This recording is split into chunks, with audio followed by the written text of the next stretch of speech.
Welcome to enemy fact finder. इस video में हम जियान के दादाजी के बारे में बात करेंगे जिन्हें हम the legend killer of Xiao Chen के नाम से जानते हैं और इनके ऊपर वीडियो लाने का कारण है इस वीडियो की हाइप, क्योंकि आप लोगों ने इतनी ज्यादा हाइप बना दी थी इस वीडियो की पिछली वीडियो में कि भाई कमेंट ही कमेंट आ रहे थे सियाओ चैन के बारे में फुल वीडियो लेकर आओ। तो भाई ये है आपका भारी भरकम प्यार के ऊपर वीडियो, ठीक है। तो आप लोगों ने जो भारी भरकम प्यार दिया था और जो कमेंट दिए थे, अब ज्यादा देर न करते हुए इस वीडियो के बारे में बताना शुरू करते हैं। लेकिन हर बार की तरह इस बार भी हम शुरू से शुरू ही करेंगे। तो कई हजारों साल पहले जब सियाओ क्लैन मतलब अपने जियान का क्लैन पावरफुल हुआ करता था, जब सभी एंशिएंट क्लैन बराबरी की टक्कर पर रहते थे और जब सियाओ क्लैन टॉप पर हुआ करता था, तभी सियाओ क्लैन में एक बच्चे का जन्म होता है जिनका नाम सियाओ चैन रखा जाता है। और तब सियाओ क्लैन के लीडर सियाओ सुआन थे और हम सियाओ चैन को सियाओ सुआन का चचेरा भाई भी बोल सकते हैं। हाँ, मतलब मौसी की फुआ का, मामा का, भौजी का लड़का, जो भी समझ लो, चचेरा भाई था उनका। तो इसके बाद जब सियाओ चैन का जन्म हुआ तो इनका नाम सियाओ चैन सियाओ सुआन ने ही रखा था। और जब सियाओ चैन धीरे धीरे बड़े हुए तो इनका स्वभाव थोड़ा अग्रेसिव टाइप का था और जो भी इनसे बात करता था वो थोड़ा डर के बात करता था, क्योंकि भाई ये किसी को भी पेल दिया करते थे, कुछ भी समय कुछ भी ना देखते, क्योंकि भाई चौड़ में रहते थे हमेशा। इनका जो क्लैन था जियो क्लैन, वो हमेशा टॉप पर हुआ करता था, तो किसी को भी धौंस जमा के आ जाए कोई भरोसा नहीं किसी का, इसलिए सभी लोग इनसे डरते थे, ठीक है। और जब सियाओ चैन धीरे धीरे बड़े हुए तो इनकी जो कल्टीवेशन की स्पीड थी ना, वो बहुत ही ज्यादा टेरिफाइंग थी और तभी इन्होंने एक वेपन को भी ऑब्टेन कर लिया था। जैसे कि हमारे जियान के पास हैवी जुआन रूलर स्वॉर्ड है, ऐसे इनके पास अपनी एक एक्स है, मतलब एक कुल्हाड़ी। और ये कुल्हाड़ी एक किसी लकड़ियां काटने के काम में नहीं आती थी, ये अपने एनिमी को काटा करते थे, बिल्कुल गाजर और मूली की तरह। और जब ये कटाई छटाई शुरू करते थे ना, तब बिल्कुल सामने वाले को ऐसा काटते थे कि अगर कोई देखने वाला होगा तो अगर वो उस बॉडी को देखेगा तो ऐसा लगेगा कि ये बॉडी किसी ने काटी नहीं, ये तो पहले से ही ऐसी है। और ये इतना परफेक्ट काटते थे कि इतना परफेक्ट तो आजकल की लड़कियां भी नहीं काटती। और ये तो ठहरे मनमौजी टाइप के इंसान, किसी की भी नहीं सुनते थे, अपने क्लैन वालों की भी नहीं, जो मन में आए वो करना है, इसलिए हॉल ऑफ सोल से भी नहीं डरते थे। तो भाई हॉल ऑफ सोल भी इनसे डरता था, मतलब कुछ लोग थे, कुछ बंदे थे जो इनसे कमजोर या फिर कुछ ताकतवर भी थे जो इनसे डरते थे, क्योंकि भाई हॉल ऑफ सोल के बंदे ये जानते थे कि अगर इसकी सन की तो भाई ये सबको सनका देगा, ठीक है। और तो एक बार सियाओ चैन ने हॉल ऑफ सोल के एक बंदे को भी मार दिया था, और जो सैंड 5 स्टार पर था, मतलब सोच रहे हो सैंड 5 स्टार कितना आगे का लेवल है, और सियाओ चैन की पावर तब सिर्फ सैंड 3 स्टार पर ही थी। और आप तो ये सभी जानते ही हैं कि सैंड लेवल के हर स्टार पर कितना बड़ा गैप होता है, जो कि मैंने अपनी पिछली वीडियो में बताया भी होगा कई बार। लेकिन सियाओ चैन ने अपने सिर्फ 2 ही अटैक से उस बंदे के 100 से भी ज्यादा पीस कर दिए थे,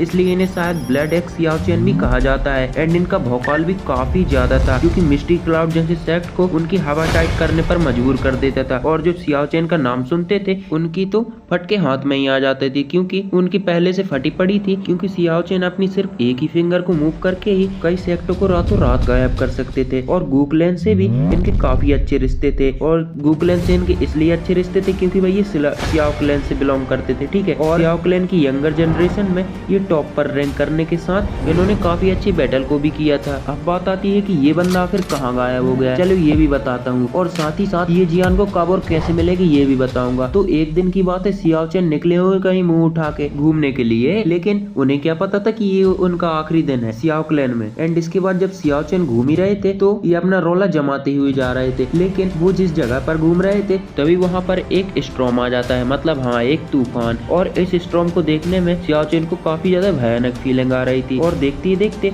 ये स्ट्रॉम सियाओ चैन के पास आ जाता है। एंड जब सियाओ चैन देखते हैं कि ये तो एक फ्लेम से बना स्ट्रॉम है, तो वो भी काफी ज्यादा शॉक हो जाते हैं, क्योंकि उन्होंने आज से पहले इस तरह के स्ट्रॉम को ना ही देखा था और ना ही इसके बारे में सुना था जो कि एक फ्लेम से बना हो। और इससे जो फ्राइटनिंग वेव निकल रही थी उनके कारण यहाँ पर स्पेस में रिपल्स भी क्रिएट हो रही थी। अब इस स्ट्रॉम की पावर को देखकर सियाओ चैन ने वहां से एस्केप करना ही सही समझा। एंड उन्होंने जैसे ही अपने पैरों को पीछे की तरफ बढ़ाया, उनके पैर वहीं पर जम गए, क्योंकि उनके पैरों के नीचे जमीन ही नहीं थी, उनके पैरों के नीचे से जमीन ही गायब हो गई थी। था तो सिर्फ एक खाली स्पेस, और वहां से करीब 10-15 मीटर की दूरी पर एक क्रिम्सन कलर की फ्लेम देखी जा सकती थी। इस फ्लेम को देखकर सियाओ चैन को काफी भयानक फीलिंग आ रही थी, इसलिए वो उस स्पेस से निकलने का कुछ ट्राई करने लगते हैं। इसलिए इसके बाद सियाओ चैन उस स्पेस से निकलने के लिए अपने हाथों में कई सील्स को परफॉर्म करने लगते हैं, लेकिन इस फ्लेम से बने स्पेस में उनकी वो सील काम ही नहीं करती, जिसके बाद वो अपने एक हाथ को राइट साइड में स्क्वीज करते हैं, जिसके कारण वो जिस स्पेस में खड़े थे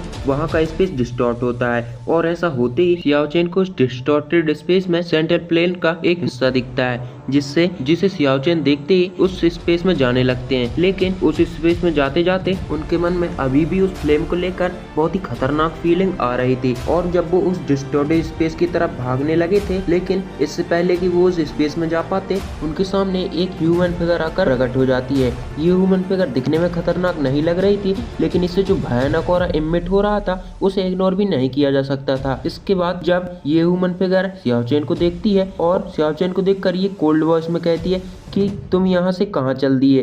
ये सुनकर सियाओ चैन अपनी जगह पर ही रुक जाते हैं और उससे पूछते हैं कि तुम कौन हो। इसके बाद वो ह्यूमन फिगर एक स्माइल कर देती है। फिर सियाओ चैन कहते हैं कि तुम क्या करना चाहते हो। ये सुनते ही वो ह्यूमन फिगर अपने हाथों में एक फ्लेम को ले आती है और अपनी फ्लेम से सियाओ चैन पर हमला कर देती है। ये देखते ही सियाओ चैन भी अपनी ब्लडी एक्स को बाहर निकाल लेते हैं उस पर काउंटर अटैक करने के लिए, लेकिन सामने वाले का अटैक ज्यादा पावरफुल होता है और सियाओ चैन उसके अटैक को नहीं रोक पाते हैं, जिसके कारण वो पीछे जाकर गिरते हैं। लेकिन उन्हें पिछले एक्सचेंज से ये समझ में तो आ गया था कि ये जो फ्लेम है ये कोई मामूली फ्लेम नहीं है, ये बहुत ही वायलेंट फ्लेम है और ये इतनी खतरनाक फ्लेम है कि ये हेवनली फ्लेम भी हो सकती है। लेकिन उन्हें ये कंफर्म नहीं था कि ये हेवनली फ्लेम ही है, लेकिन जब वो ध्यान से इसे ऑब्जर्व करते हैं तो उन्हें समझ में आ जाता है कि ये एक हेवनली फ्लेम ही है। लेकिन उससे भी शॉकिंग बात ये थी कि ये जो फ्लेम है ये 3rd रैंक की हेवनली फ्लेम है, और उससे भी बड़ी शॉकिंग बात ये है कि ये फ्लेम इस बंदे के पास आई तो आई कहाँ से, और ये मुझे मारना क्यों चाहता है। अब सियाओ चैन सोचते सोचते अपना सर ही पकड़ लेते हैं कि भाई ये बंदा मुझे मारना ही क्यों चाहता है। अब इसके बाद सियाओ चैन देखते हैं कि ये सामने खड़ा बंदा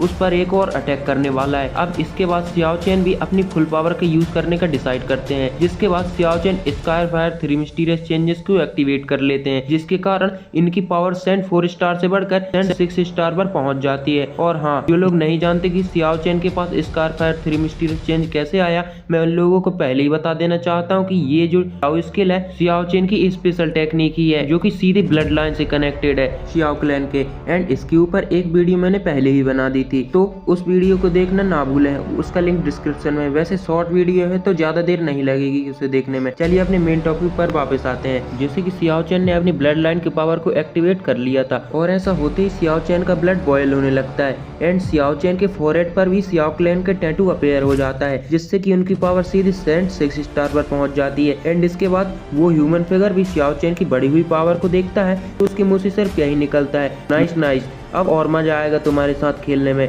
इसके बाद वो ह्यूमन फिगर अपने अटैक की पावर को और भी ज्यादा बढ़ा देता है एंड सियाओ चैन की तरफ उसे शूट भी कर देता है। अब सियाओ चैन भी अपनी ब्लडी एक्स को अपनी डाओ की से पूरा कवर कर लेते हैं और अपनी एक्स को इस तरीके से घुमाते हैं कि उससे एक स्लैश अटैक निकलकर उस अटैक की तरफ चला जाता है। और जब दोनों पार्टीज के अटैक सराउंडिंग से गुजर रहे थे तो वहाँ का स्पेस भी वॉलेंटरी बिहेव करने लगता है और हवा में भी कई स्पिरिचुअल रिपल्स को भी देखा जा सकता था। और जब इन दोनों पार्टीज के अटैक आपस में टकराते हैं तो उस जगह का स्पेस भी डिस्टॉर्ट होने लगता है एंड इनके अटैक्स के कारण जो वेव्स निकल रही थी उनके कारण इस ह्यूमन फिगर को तो कुछ नहीं हो रहा था, लेकिन सियाओ चैन के मुंह से ब्लड बाहर आ गया था, क्योंकि सियाओ चैन ने अपनी पूरी डाउकी का यूज इस अटैक में कर दिया था। लेकिन वो अभी भी इसे नहीं हरा पा रहे थे और ना ही सियाओ चैन इस ह्यूमन फिगर का लेवल का पता लगा पा रहे थे। अब इसके बाद जब ये कोलिजन थमता है तो हम देख पाते हैं उस ह्यूमन फिगर को, जो कि अपनी जगह से बिल्कुल भी मूव नहीं हुआ था। इसके बाद वो ह्यूमन फिगर सियाओ चैन की तरफ देखते हुए एक स्माइल करता है और अपनी जगह से डिसअपियर हो जाता है, और डिसअपियर होते ही वो सियाओ चैन के सामने अपियर होता है। इसके साथ ही वो सियाओ चैन से कहता है कि चलो अब इस खेल को खत्म किया जाए। जिसके बाद ये ह्यूमन फिगर जो कि फ्लेम में लिपटा हुआ था अपनी फ्लेम को अपने हाथों में ले आता है और सियाओ चैन की तरफ उसे शूट भी कर देता है। और जब ये फ्लेम सियाओ चैन की बॉडी से टकराती है तो सियाओ चैन को कुछ करने का मौका ही नहीं मिलता और इसके बाद ये फ्लेम सीधे जाकर सियाओ चैन की बॉडी में एब्जॉर्ब हो जाती है और हमें यहाँ पर कोई भी एक्सप्लोजन का साउंड सुनने को मिलता ही नहीं है। जिसके बाद सियाओ चैन को ऐसी फीलिंग आती है जैसे कि उनकी पावर बहुत ही ज्यादा बढ़ गई हो, उनके सामने अब कोई भी खड़ा नहीं रह सकता, उनके खुद का सियाओ क्लैन के एंसेस्टर भी और उनके लीडर भी। इसके बाद सियाओ चैन धीरे धीरे अपनी सारी मेमोरी को लॉस करते जाते हैं, एंड में जाकर ये उस बंदे के कंट्रोल में हो जाते हैं उस फ्लेम के कारण, और यही इस बंदे का प्लान होता है। जिसके बाद ये बंदा कहता है कि ये जो स्लेव है ये अब तक का मेरा सबसे पावरफुल स्लेव है, एंड इसके बाद ये बंदा सियाओ चैन को लेकर यहाँ से डिसअपियर डिसअपियर हो जाता है। अब आप लोगों के थोड़े डाउट क्लियर कर देता हूँ मैं यहाँ पे। ये जो बंदा है, ये जो सियाओ चैन को कैप्चर करके ले गया है, ये असल में एक हेवनली फ्लेम है, ना कि कोई इंसान। और इसने इसे बनाने वाले की पावर्स को एब्जॉर्ब कर लिया है, जिसके कारण ये हेवनली फ्लेम ह्यूमन फॉर्म को भी पोजेस करती है और साथ ही ह्यूमन इंटेलिजेंस को भी पोजेस करती है। एंड अब बात कर लेते हैं सियाओ चैन का चैप्टर क्या यहीं पर क्लोज हो चुका है? नहीं, क्योंकि भाई सियाओ चैन मरे नहीं है अभी तक। सिर्फ सियाओ चैन की मेमोरी लॉस हुई है, मतलब कि वो एक इल्यूजन में चले गए उस फ्लेम के कारण। और इन्हें रेस्क्यू करेगा हमारा जियान फ्यूचर में, और जियान आएगा थर्ड रैंक की हेवनली फ्लेम को लेने। तब जियान सियाओ चैन से मिलेगा और अपनी ब्लड लाइन की मदद से इनके ऊपर तंत्र मंत्र करेगा, जिससे कि सियाओ चैन इस फ्लेम के इल्यूजन से बाहर आ जाएंगे। मेरा मतलब फिर से एक फायर स्लेव की जगह एक असली इंसान बन जाएंगे। और जियान कैसे इस थर्ड रैंक की हेवनली फ्लेम को एब्जॉर्ब करेगा, इसके ऊपर मैंने ऑलरेडी एक वीडियो बना दी है, जो कि आपको इस वीडियो की राइट साइड में दिख रही होगी। और नहीं दिख रही है तो डिस्क्रिप्शन चेक कर लेना, वहां पर आपको जरूर मिल जाएगी। वहां से भी आपको और अच्छे टॉपिक की वीडियो मिल सकती है, तो आप लोग वहां चेकआउट जरूर कर लेना।